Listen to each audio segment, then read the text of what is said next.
روزے کے علاوہ جو عمومی اعمال ہیں ان میں سے کچھ دعائیں ہیں، جو دعائیں ائمہ اطہار سے منقول ہوئی ہیں، اور وہ یقیناً یہ جو دعائیں ہیں جیسے کہ ہم پہلے بھی بیان کر چکے ہیں کہ یہ ایک معارف کا خزانہ ہے۔ اگر ان دعاؤں کا انسان نہ صرف پڑھے بلکہ مطالعہ کرے تو انسان کو یہ سمجھ میں آئے گا کہ خدا سے کیسے مانگنا چاہیے، اور وہ خدا کون ہے کہ جس سے ہم سب مانگ رہے ہیں۔ ایک صلوات پڑھیں محمد وعلی محمد۔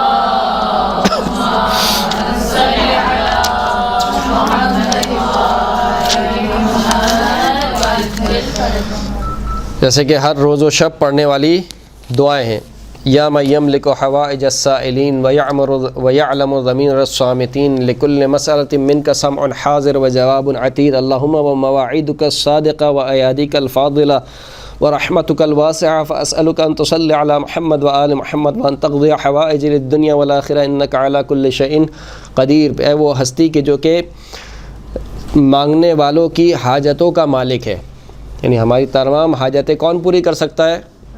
خداوند کریم پوری کر سکتا ہے۔ وَيَعْلَمُ ضَمِيرَ الصَّامِتِينَ، جو چپ رہنے والوں کے دلوں کے حال کو جانتا ہے، یعنی خدا میں تیری بارگاہ میں آیا ہوں تو میں کچھ بھی نہ کہوں تب بھی تو جانتا ہے۔ یعنی یہ دنیا والے ہیں کہ جن کے سامنے انسان بول کر ذلیل ہوتا ہے، خداوند کریم کے سامنے انسان نہ صرف بول کر بھی ذلیل نہیں ہوتا بلکہ اگر نہ بولے تب بھی خداوند کریم جانتا ہے کہ میرا بندہ کیا چاہتا ہے۔ یعلم ضمیر الصامتین، خاموش رہنے والوں کے دلوں کو حال کو جانتا ہے۔ لکل مسألۃ منک سمع حاضر، اے خدایا جو بھی تیری بارگاہ میں کوئی سوال کرتا ہے تو اس کے سوال کو سنتا ضرور ہے۔ یعنی یہ جملہ بڑا عجیب ہے۔ بسا اوقات جب ہم سے کوئی بار بار مانگنے آتا ہے تو ہم کیا کرتے ہیں؟ اگنور کرتے ہیں۔ یہ مثال کے طور پر گاڑی میں ہم بیٹھے ہوتے ہیں، بسا اوقات راستے میں سگنل پہ آ جاتے ہیں بار بار مانگنے والے، ہم کیا کرتے ہیں؟ اگنور کرتے ہیں، سنتے نہیں ہیں وہ کیا کہہ رہا ہے۔ خداوند کریم لکل مسألۃ منک سمع حاضر، خداوند کریم تو سنتا ضرور ہے۔ یعنی کوئی شخص یہ نہ سمجھے کہ اگر میں مانگوں گا تو شاید خدا نے سنا نہیں ہے، نہیں، سنتا ضرور ہے۔ پورا کب کرنا ہے وہ خداوند کریم کو معلوم ہے۔ جو سوال میں نے کیا ہے وہ سوال خدا نے سنا ضرور ہے، یعنی یہ گمان میں نہ آئے کہ میں نے سوال کیا تو ہے لیکن شاید خدا نے سنی انسنی کر دی، مجھے سنا نہیں۔ لکل مسألۃ منک سمع حاضر، ہر سوال کے لیے تیرے پاس سے حاضر سماعت موجود ہے، تو ہر مسئلے کو سنتا ہے۔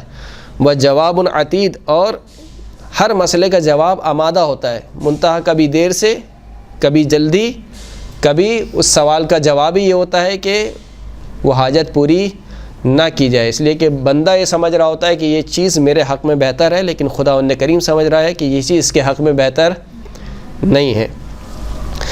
اس کے باوجود بھی جو دعائیں خداوند کریم پوری نہیں کرتا ہے اس کا بہترین نعم البدن خداوند کریم آخرت میں دیتا ہے۔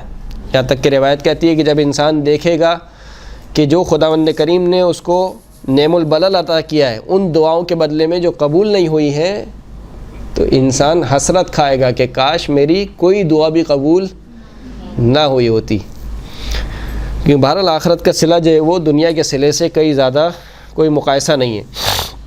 مواعیدک الصادقہ، تیرے جتنے وعدے ہیں وہ سب کے سب سچے ہیں۔ ایادیک الفاضلہ، تیری نعمتیں فاضل اور فراوان ہیں، ہر ایک پر جاری ہیں۔ رحمتک الواسعہ، تیری رحمت بہت وسیع ہے۔ فاسألک ان تصلی علی محمد و آل محمد، تجھ سے سوال کرتا ہوں کہ تو درود نازل فرما محمد اور آل محمد پر۔ اللہم صلی علی محمد و آل محمد۔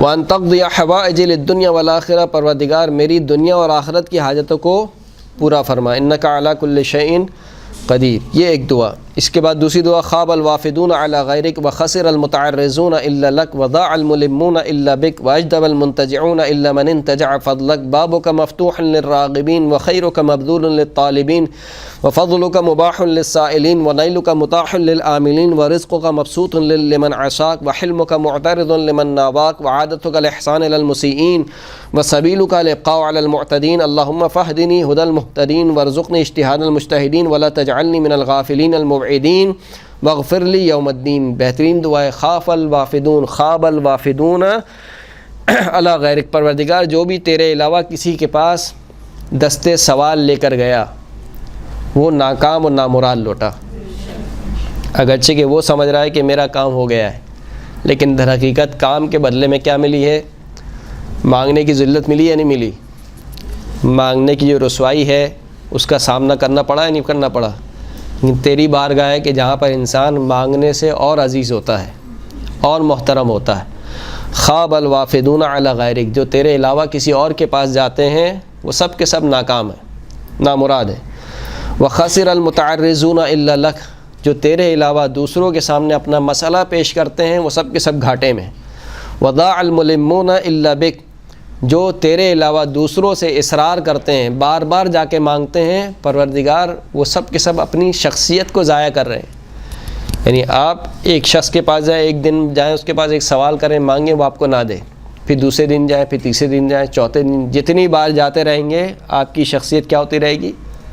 گھٹتی رہے گی، یہاں تک کہ ایک دن آئے گا وہ آپ کو دیکھے گا بھی نہیں، ایک دن آئے گا کہ وہ آپ کو ایسے ہی منع کر دے گا، بلکہ اپنے جو اس کے باہر بیٹھے ہوں گے بندے ان سے کہہ دے کہ یہ شخص آیا تو بول دے رہا میں نہیں ہوں۔ ضاع الملمون الا بک، لیکن خداوند کریم پسند کرتا ہے مجھ سے بار بار مانگو، خداوند کریم کہتا ہے بار بار مانگو مجھ سے، کیونکہ مجھے تمہارا مانگنا پسند ہے۔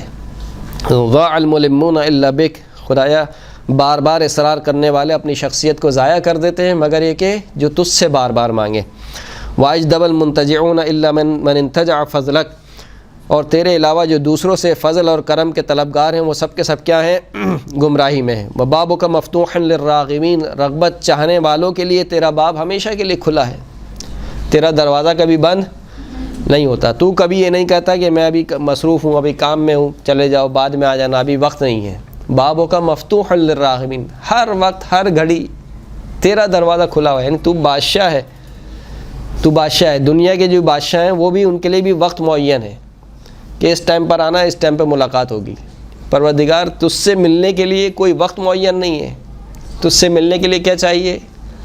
صرف دل کا حاضر ہونا چاہیے، انسان اپنے دل کو حاضر کرے، تیرا باب کھلا ہوا ہے۔ بابک مفتوح للراغبین وخیرک مبذول للطاعلین، تیرا جو خیر ہے اطاعت کرنے والوں کے لیے بچھا ہوا ہے، یعنی تو نے اپنے خیر کو روکا نہیں ہے۔ روکے گا کیوں؟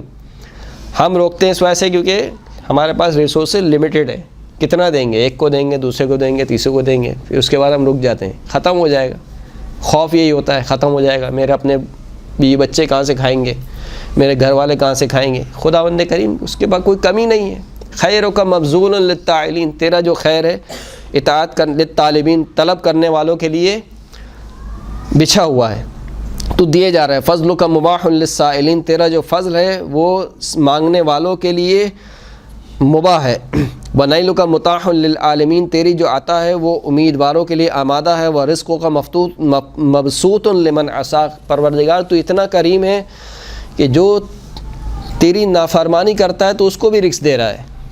یعنی کبھی ایسا نہیں ہوا کہ خداوند کریم کہے کہ کیونکہ آج تم نے فجر کی نماز نہیں پڑھی ہے لہٰذا آج کا ناشتہ نہیں ملے گا، آج کے دن کا کھانا نہیں ملے گا، کبھی ایسا نہیں ہوا۔ پروردگار تیرا جو رزق ہے، رزق کا مبسوط لمن عصاک، جو تیری نافرمانی کرے، حتیٰ نافرمانی کیا خدائی کا جو دعویٰ کر رہا ہے تو اسے بھی رزق دے رہا ہے۔ یعنی تو نے فرعون کو رزق دیا، تو نے نمرود کو رزق دیا، تو نے شداد کو رزق دیا، تو نے قارون کو رزق دیا، کتنا دیا؟ اتنا دیا کہ ان کو خود بھی نہیں پتہ تھا۔ مبسوط ہے، بچھا ہوا ہے۔ وحلمک معترض لمن ناواک، جو تیرے مخالفت کرتا ہے اس کے باوجود تو اس کے ساتھ بڑی بردباری کا مظاہرہ کرتا ہے، یعنی تو انتقام لینے میں جلدی نہیں کرتا، حتیٰ جو خدائی کا بھی دعویٰ کر رہا ہے پھر بھی تو نے اس کو مہلت دے رکھی ہے۔ نمرود کو مہلت دی، فرعون کو مہلت دی، جو تیرے مخالفت کرتا ہے تو اس کے ساتھ بھی بردباری سے پیش آتا ہے۔ یہاں تک کہ فرعون کیا کہتا ہے؟ فرعون نے حضرت موسیٰ سے کیا کہا کہ میرے لیے قصر بناؤ، میں دیکھوں کہ موسیٰ کا پروردگار کہاں ہے، تاکہ میں موسیٰ کے پروردگار کو قتل کر دوں۔ یعنی یہ الفاظ فرعون کہہ رہا ہے اور تو برداشت کر رہا ہے، پروردگار برداشت کر رہا ہے۔ حلم کا معترض لمن اناباک، عادتک الاحسان علی المسیئین، خدایا تیری عادت یہ ہے کہ تو گناہ کرنے والوں پر احسان کرتا ہے، گناہ کرنے والوں پر، نافرمانی کرنے والوں پر، خطا کرنے والوں پر کیا کرتا ہے؟ احسان کرتا ہے۔ انسان کیا کرتا ہے؟ انسان جب کوئی شخص غلطی کرتا ہے، کسی کوئی کام کرنے والا کوئی شخص غلطی کرے تو کیا ہوتا ہے، تنخواہ کٹ جاتی ہے مثال کے طور پر، یا فلاں مثال کے طور پر بینیفٹ ہے وہ آپ کو نہیں ملے گا، آپ نے جو ہے وہ فلاں جو ہے وہ کام غلط کیا ہے لہٰذا یہ آپ کے اوپر پلینٹی ہے۔ تو انسان کا جو نظام ہے وہ کیا چلتا ہے، پلینٹی پہ چلتا ہے۔ خدا کا جو نظام ہے کس پر ہے، عادتک الاحسان علی المسیئین، تیری عادت کیا ہے، تو مسلسل احسان کر رہا ہے۔ ایک اچھے کہ خدا کی پلینٹی لگتی ہے لیکن وہ دوسرے انداز میں لگتی ہے۔ وَسَبِيلُكَ الْإِبْقَاءُ عَلَى الْمُعْتَدِينَ، تیرا جو راستہ ہے وہ یہ کہ جو ظلم کرنے والے ہیں تو ان کو باقی رکھتا ہے، یعنی تو ان کو مہلت دیتا ہے کہ یہ اچھے طریقے سے ظلم کر لیں، اور پھر ایک دم سے تو ان کو اپنی گرفت میں لے لیتا ہے۔ اللہم فہدنی ھدی المہتدین، پروردگار پس مجھے ہدایت یافتہ لوگوں کی ہدایت عطا فرما، وارزقنی اجتہاد المجتہدین، اور جو تیری بارگاہ میں بہترین عبادت کرنے والے ہیں، تیری بارگاہ میں تیری عبادت میں بہترین کوشش کرنے والے ہیں، ان کی جیسی کوشش مجھے عطا فرما۔ وارزقنی اجتہاد المجتہدین ولا تجعلنی من الغافلین المبعدین، خداوند کریم مجھے غافل لوگوں میں سے قرار نہ دے۔ یہ بہت بڑی دعا ہے، انسان غافل نہ ہو۔ غافل سے مراد کیا ہے، یعنی بھول جائے کہ میں کہاں ہوں، کس کا بندہ ہوں، کہاں پہ آیا ہوں، کہاں جانا ہے، یہ غفلت ہے۔ خدایا مجھے غافل لوگوں میں سے قرار، المبعدین جو تیری رحمت سے دور ہیں، جو تجھ سے دور ہیں، ان لوگوں میں سے مجھے قرار نہ دے۔ واغفر لی یوم الدین، اور روز قیامت مجھے بخش دے۔ اس کے علاوہ بھی اور بہت سی دعائیں، سی باتیں، ساری دعائیں میں پڑھوں گا تو رات ہو جائے گی یہاں پر۔ ایک دعا جو خاص طور پر جو ولادت کی دن آنے والے ہیں، دو اماموں کی ولادت کی مناسبت سے ایک دعا جو کہ نقل ہوئی ہے، اللہم انی اسألک بالمولودین فی رجب، خداوند کریم تو اس سے سوال کرتا ہوں رجب میں دو ولادتوں کے وسیلے سے۔ وہ دو ولادتیں کس کی ہیں، محمد ابن علی الثانی وابنہ علی ابن محمد المنتجب، ایک نوے امام محمد تقی علیہ السلام، اللہم صلی علی محمد وعلی محمد،